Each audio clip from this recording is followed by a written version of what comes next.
ओम सुमुखश्चैकदन्तश्च कपिलो गजकर्णकः लम्बोदरश्च विघ्नो विघ्ननाशो विनायकः धूम्रकेतुर्गणाध्यक्षो बालचन्द्रो गजानन द्वादशेतानि नामानि या पठे शृणुयादपि सर्वमंगलमांगल्ये शिवे सर्वार्थसाधिके शरण्ये त्र्यंबके गौरी नारायणी नमोस्तुते। नमस्कार, स्वागत है आपका आचार्य वाणी में। मैं आचार्य डॉक्टर विक्रमादित्य आपके साथ हूँ। आज का विषय है धनु राशि वालों के लिए 26 तारीख का दिन शनिवार का दिन है और त्रयोदशी और चतुर्दशी का योग है। चतुर्दशी दिल्ली के पंचांग के अनुसार से क्षय है और इस दिन भद्रा भी साथ में पड़ रही है और तो तिथि क्षय भी है। तो ऐसे में नए नक्षत्रों का नए कार्यों का आरंभ करने के लिए दिन अच्छा नहीं दिखाई देता। हाँ, पंचक जरूर समाप्त हो जाएंगे। तो इस दिन चतुर्दशी क्षय होने के कारण से नए कार्यों पर ध्यान देना चाहिए आपको। शनि को मनाने का अच्छा दिन है। कोशिश करें शिव का अभिषेक, क्योंकि इस दिन मासिक शिवरात्रि है, तेल के द्वारा करने का प्रयास करें। मंत्र है ओम शन्नो देवी रविष्ट्रया आपो भवन्तु पीतये शन्नो रविष्ट्रवन्तु नः। तो इस मंत्र से भगवान शिव का अभिषेक करना, रुद्राष्टध्यायी के द्वारा तेलाभिषेक भगवान का करवाना, ये संपूर्ण रूप से आपके अरिष्टों को दूर करने का योग अवश्य बनाएगा। 27 तारीख रविवार का दिन अमावस्या तिथि इस दिन विद्यमान है और ऐसे में ग्रह नक्षत्रों के दृष्टिकोण से यदि हम समझें तो आपके लिए परिवर्तन का समय बनता दिखाई दे रहा है और ये परिवर्तन आपके लिए विजय का योग बनाता दिखाई दे रहा है। जो पंचग्रही योग बनाता फिर चतुर्ग्रही बन गया है और चंद्रमा परिवर्तित कर आपके लिए शुभ योग बनाता दिखाई दे रहा है। यह आपके कई कार्यों में विजय के रास्ते उत्पन्न कर सकता है। कई कार्यों में आपके लिए जो विघ्न उपस्थित करने का लोग प्रयास करेंगे वो सब एक साइड होकर आपके लिए विजय का योग बनाता दिखाई दे रहा है। इस दिन सूर्य जो है वो भरणी नक्षत्र में प्रवेश कर रहे हैं, शुक्र के नक्षत्र में प्रवेश कर रहे हैं, जो आपके लिए बड़ा अच्छा है। सूर्य पंचम भाव में चंद्रमा के साथ विराजमान होकर शुक्र के नक्षत्र में प्रवेश करना कहीं ना कहीं आपके लिए नए संपर्कों को साधने के योग बनाएगा। बुद्ध महाराज भी जिस प्रकार से रेवती नक्षत्र में प्रवेश कर रहे हैं, अपने नक्षत्र में प्रवेश कर रहे हैं, उनसे चीज़ों को ऑर्गेनाइज करने में आपको रास्ता बनता दिखाई देगा। इस दिन अमावस्या भी है, तो ध्यान रखिए अपने पितृ, वैशाख की अमावस्या है, अपने पितृ कार्य करने के लिए अवश्य ध्यान दें। पितरों की तृप्ति के लिए, अपने पितरों के लिए गायत्री यज्ञ करें, करवाएं, तर्पण इत्यादि करें, ब्राह्मण भोजन इत्यादि कराएं, वो बड़ा श्रेष्ठ रहेगा। कहा जाता है वैशाख के महीने में जो अमावस्या पड़ती है उस दिन अवश्य अपने पितरों के निमित्त तर्पण इत्यादि करना चाहिए। हमने विवेकानंद योगाश्रम में इस दिन पितरों के निमित्त शांति के लिए गायत्री का यज्ञ रखा है। आप भी इसमें भाग ले सकते हैं। सुबह ये यज्ञ करीब करीब आरंभ होगा 8 बजे से लेकर करीब करीब 11 बजे तक ये कार्यक्रम भंडारे साथ चलेगा। आप भी अवश्य आ सकते हैं। इसमें अपने नाम से भी अपने पितरों के निमित्त तर्पण इत्यादि कराने के लिए, अपना स्थान आरक्षित करने के लिए फ़ोन पे संपर्क साध सकते हैं आप। 28 तारीख सोमवार का अवसर है और ग्रह नक्षत्रों के दृष्टिकोण से धनु राशि वालों के लिए इस दिन महत्वपूर्ण योग परिवर्तन की तरफ जा रहा है। आपकी राशि के स्वामी बृहस्पति महाराज जो हैं वो मंगल के नक्षत्र मृगशिरा नक्षत्र के द्वितीय चरण में प्रवेश करेंगे और वहीं शनि महाराज अपने ही नक्षत्र में प्रवेश करते दिखाई देंगे और ज़्यादा थोड़े विकट स्थिति में उत्पन्न हो जाएंगे। वैसे ही स्लो चल रहे हैं और ज़्यादा यहाँ स्लोनेस के साथ कार्य में विघ्न उपस्थित करने के योग बनाएंगे। तो धनु राशि वालों, आपके लिए आवश्यकता रहेगी कि आप शनि को प्रसन्न करने के लिए लगातार कार्य करते रहें। सबसे श्रेष्ठ रहेगा कि हनुमान जी को चोला चढ़ाएं, शनि के स्तोत्र का पाठ करें। नहीं तो ये शनि आने वाले कुछ समय में आपके लिए थोड़ा सा उत्पाती योग, सफलता में बाधा, कहीं ना कहीं सुख में बाधा उत्पन्न करने, कहीं ना कहीं आपके मनोमस्तिष्क में जिद अननेसेसरी की उत्पन्न करने के योग बना सकते हैं। आलस ज़्यादा उत्पन्न करा सकते हैं। 29 तारीख मंगलवार का अवसर है, द्वितीय तिथि विद्यमान है। इस दिन चंद्रमा उच्च के होकर बृहस्पति के साथ विराजमान होने जा रहे हैं। आपके लिए कुछ अच्छा कुछ खराब योग बना रहे हैं। आपके लिए स्वास्थ्य के मामले में अननेसेसरी की वरीज बढ़ाने के योग बना सकते हैं। थोड़ा स्वास्थ्य का ध्यान रखने की ज़रूरत रहेगी। ऐसे में इस दिन सर्वार्थ सिद्धि योग है, नए कार्य आरंभ करने के लिए मुहूर्त अच्छा है। साथ साथ परशुराम जयंती है। इस दिन हमको अपने स्वास्थ्य की रक्षा के लिए अष्ट चिरंजीवियों की आराधना करनी चाहिए।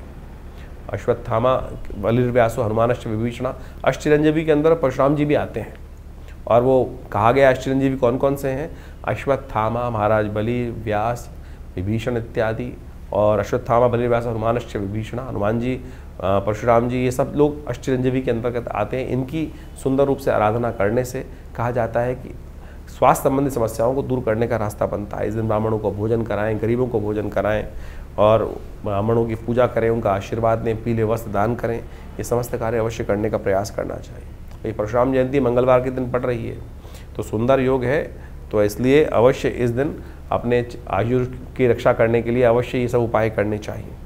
30 तारीख का दिन विशेष तौर पर बुधवार का दिन है और साथ साथ तृतीया तिथि विद्यमान है इस दिन अक्षय तृतीया का योग बन रहा है, अक्षय फल प्राप्ति का योग है इस दिन। ग्रह नक्षत्रों के दृष्टिकोण से देखिए, उच्च के चंद्रमा आपके राशि की बृहस्पति के साथ विराजमान होकर लाभ का योग बनाते दिखाई दे रहे हैं। यदि स्वास्थ्य को ध्यान रख लिया आपने, स्वास्थ्य के संबंधित ठीक उपाय कर लिए, तो आपके लिए अच्छे योग रहेंगे, लाभ के योग बनते दिखाई देंगे। नए कार्य आरंभ करने के लिए अच्छा मुहूर्त बनता दिखाई दे रहा है। इस प्रकार से आपने ग्रहों का खेल दिन पर दिन किस प्रकार का रहेगा वो समझने का प्रयास किया। देखिए, ये ग्रहों का जो खेल है वो विशेष तौर पर हर रोज परिवर्तन के साथ आगे बढ़ता रहता है जीवन। लेकिन इस समय जो चतुर्ग्रही योग बना हुआ है वो पूरे अप्रैल के अंदर जिस प्रकार चलने वाला है, वो कहीं ना कहीं इस समय ग्रहों की युति को शुभ नहीं करता। और ये चतुर्ग्रही योग जो है वो कई बार जब भी जन्मपथ विशेष तौर पर गोचर में बनता है तो वो संसार के अंदर कुछ ना कुछ अशांति, चाहे वो प्राकृतिक आपदाओं को उत्पन्न करने के योग बनाता है या विश्व में अशांति का वातावरण बनाता है। जनमानस में अशांति की तरफ प्रवृत्त करने के लिए बहुत सारे उपद्रवी तत्व जो हैं वो प्रेरित करते रहते हैं लोगों को अपने स्वांता सुखाई। संसार में लोग अपने स्वार्थ के लिए पता नहीं कहाँ कहाँ किस किस प्रकार से किन किन के जीवन को बर्बाद करने का प्रयास करते हैं, और ये आज से नहीं अनादिकाल चलता रहा है। और इन्हीं सब चीज़ों को समझकर ज्योतिष के आचार्यों ने इन योगों को समझते हुए इन चीज़ों को लिखा, बताया कि किस प्रकार का योग चल रहा है। जैसे आप देख रहे हैं कि इस वक्त आपके राशि के दृष्टिकोण से हमने दिन पर दिन किस प्रकार का योग था वो तो समझाए, लेकिन ये भी समझने की आवश्यकता है कि विश्व के दृष्टिकोण से जो इस वक्त ग्रहों का योग है, चाहे वो शनि महाराज है, शुक्र है और राहु इत्यादि हैं, और साथ साथ बुध इत्यादि, इन चारों ग्रहों की युति जिस प्रकार से ग्रहों की बनी हुई है वो विश्व को कहीं ना कहीं अशांत करती है और ये प्राकृतिक आपदाओं को भी लाती है, भूकंप इत्यादि। अभी आपने देखा कुछ दिन पहले भयावह भूकंप की कई बार स्थिति बनी, वो ग्रहण के कारण तो थी, लेकिन और भी बहुत सारे कारण बनते रहते हैं। और ऐसे में अभी इसका प्रभाव कुछ दिन रहने वाला है और अगले महीने मई में जाकर कई ग्रहों का परिवर्तन का योग बनेगा, चाहे वो बृहस्पति हो, चाहे वो राहु ग्रह हो, और बहुत सारे ग्रह भी परिवर्तन की तरफ जाने का योग बनाएंगे। और इस वक्त जैसे आप समझे मंगल ग्रह भी अपने सबसे कमज़ोर स्थिति में चल रहा है, तो ऐसे में दुस्साहस के योग भी बनते दिखाई दे रहे हैं। इसके साथ साथ देखिए, अभी जो विश्व के दृष्टिकोण से हम समझें तो अगर आप ग्रहों के योग को देखें तो वो ऐसा दिखाई देता है कि विश्व में दृष्टिकोण से जो सूर्य राजा बनकर इस बार आए हैं, मंत्री पद भी उनके पास है, तो इसके कारण से विश्व में गर्मी का भयावह प्रभाव देखने को मिलता दिखाई देगा। और गर्मी के भयावह प्रभाव के कारण से अग्निकांड, विस्फोटक योग, ये सब भी कहीं ना कहीं परेशान कर सकते हैं। तो हमको अपने जीवन को सही चलाने के लिए अपने ग्रहों को सही रूप से समझते हुए उपाय करने का प्रयास यथाउचित भाव से करना चाहिए। कई लोग विशेष तौर पर अपने ग्रहों को समझकर परेशान हो जाते हैं और कई बार गलत रास्ते पे चल देते हैं। देखिए, शास्त्र में तो सिद्धांत के तौर पे ग्रहों का उपचार बताया गया है। उपचार बड़ा सीधा साधा है, परमात्मा की आराधना करना और सबसे पहले समय को पहचानना कि समय क्या करवाने जा रहा है हमसे, हम किस प्रकार से अपने आप को रोक सकते हैं। यही सही दिशा निर्देश, सही गुरु का वाक्य, सही आशीर्वाद मिल जाए तो क्या होता है कि हम गलत तरफ जाने से बच जाते हैं। नहीं तो जीवन है, चलना है, ये धरा तो गोल ही है, चाहे इधर से जाओ चाहे इधर से जाओ, लेकिन सदगुरु की प्रेरणा होगी तो जो दिशा हमारे लिए उपयुक्त होगी वो हमको प्राप्त हो जाएगी। सही दिशा में हम कार्य करने शुरू कर देंगे, और नहीं तो फिर संसार में गोल चक्र तो है ही, एक लंबा रास्ता एक छोटा रास्ता है। तो इसलिए यदि अनुभव का लाभ लेते हुए हम जीवन में अपने सही मार्ग पर चलने का प्रयास करेंगे तो बहुत अच्छे से जीवन को बहुत बढ़िया तरीके से आगे बढ़ने का रास्ता बना सकते हैं। लेकिन लोभ एक ऐसी चीज़ है, और तो और साथ साथ हम अहंकारवश, लोभवश, मोहवश कई बार अपने जीवन को कष्ट में डाल देते हैं। देखिए, पुरानी कहावत है, आए थे हरि भजन को ओटन लगे कपास। हम लोक को सुधारने का प्रयास करें या परलोक को सुधारने का प्रयास करें तो इस बात को समझें, एक ही सुधरेगा। और हरी कृपा ऐसी है कि भगवान का यदि स्तमन करे तो लोक भी सुधर सकता है, परलोक भी सुधर सकता है। लेकिन संसार के माया के प्रपंच से अपने आप को दूर करते हुए कार्य करने का प्रयास करें। अभी आने वाले समय में बहुत सारे सुंदर उत्सव पड़ने वाले हैं। इन सब उत्सवों को हमारी भारतीय संस्कृति में हमारे ऋषि मुनियों ने सनातन पद्धति में हर रोज़ कोई उत्सव का सृजन किया। कारण क्या था?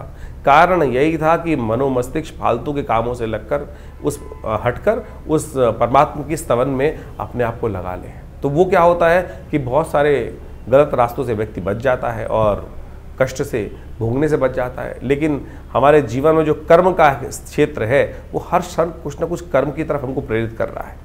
कोशिशें करें, सदकर्म की तरफ प्रेरित करने का प्रयास करें अपने आप को, लोगों को। नहीं तो क्या होता है कि गलत कर्म की तरफ प्रेरित करोगे।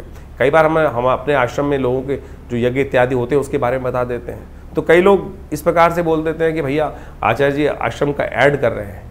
देखो, ऐड करने की हमें ना तो कोई ज़रूरत, अगर यज्ञ इत्यादि आश्रम पे हो रहे हैं तो बताना चाहिए, लोगों को प्रेरित करना चाहिए। एक शराबी है, वो लोगों को प्रेरित करता है, आओ शराब के पार्टी में बैठो, और जुआ खेलने वाले कहते हैं जुए में खेलने का प्रयास करो। अगर हम सदकर्म कर रहे हैं और सदकर्म के बारे में लोगों को बता रहे हैं तो ये एडवर्टीजमेंट नहीं है, गलत की तरफ नहीं ले जा रहे। तो अगर आपको कई लोगों को, और आप एक बात और समझ लें कि आपके जीवन में हम कैसे समझें कि हम धर्म, हमारे अंदर अभी धर्म का उदय हो रहा है या अंत हो रहा है। धर्म की बात सुनकर यदि किसी व्यक्ति को कहीं ना कहीं मन में क्रोध आने लगे, गुस्सा आने लगे, तो समझ लो कहीं ना कहीं पाप प्रवृत्ति अभी जीवन में कहीं ना कहीं परेशान करने के आगे योग बना रही है। तो इसलिए अपनी भावना को पवित्र रखें। तो हमने जो आपके संबंध बातें रखी हैं, जो उत्सव होते हैं आश्रम के बारे में, वो सब अवगत कराते रहते हैं। कोशिश ये करें आप भी अपने जीवन को, अपने बच्चों को, अपने परिवार वालों को, लोगों को, मित्रों को सही दिशा में डालने का प्रयास करें। सही दिशा में आपका कर्तव्य का केवल इतना है कि चलो भाई परमात्मा का भजन करें, चलो भाई अच्छे कर्म की तरफ चलें। और समझ लो अगर आपकी वजह से कोई एक आध व्यक्ति भी सदकर्म की तरफ लग गया तो उसके द्वारा किए गए पुण्य भी आपको लग जाएंगे। ये सब सैद्धांतिक तौर पर है। जैसे आप इसको मॉडर्न वे में समझ सकते हैं कि किसी गलत व्यक्ति को गलत काम के प्रेरित किया, चोरी डकैती और उल्टे सीधे कामों के लिए, और उसने जो कर्म किया उसने कहीं जाके आपका नाम ले दिया कि भाई, तो आप भी उस कानून के चक्कर में फंसेंगे ना। तो इसी प्रकार से यदि आप किसी को पुण्य की तरफ प्रेरित कर रहे हैं तो पुण्य, उसके द्वारा किए गए पुण्य आपको प्राप्त होंगे। और किसी गलत कार्य की तरफ प्रेरित करोगे, चाहे जैसे हमने जो 2-3 अभी उदाहरण दिए आपके सामने, तो आप समझ लीजिए उसके द्वारा किया गया गलत कर्म भी आपको भी भोगना पड़ेगा। ये संसार में बिल्कुल नियम है सही रूप से। तो इसलिए सही तरफ चलने का हम प्रयास करेंगे तो अपने कर्म से, जीवन से हमें बहुत सारे कष्टों से निवृत्त होने का योग बन जाएगा। और एक बात और समझें, यदि बिना कुछ कारण के भी आपके जीवन में यदि कष्ट, मन दुख है, परेशान है, कष्ट जीवन में आए चले जा रहे हैं, तो सोच लीजिए कि अभी हमारा जो डेबिट क्रेडिट का अकाउंट है ना कर्मों का, वो कहीं ना कहीं नेगेटिव हो रहा है।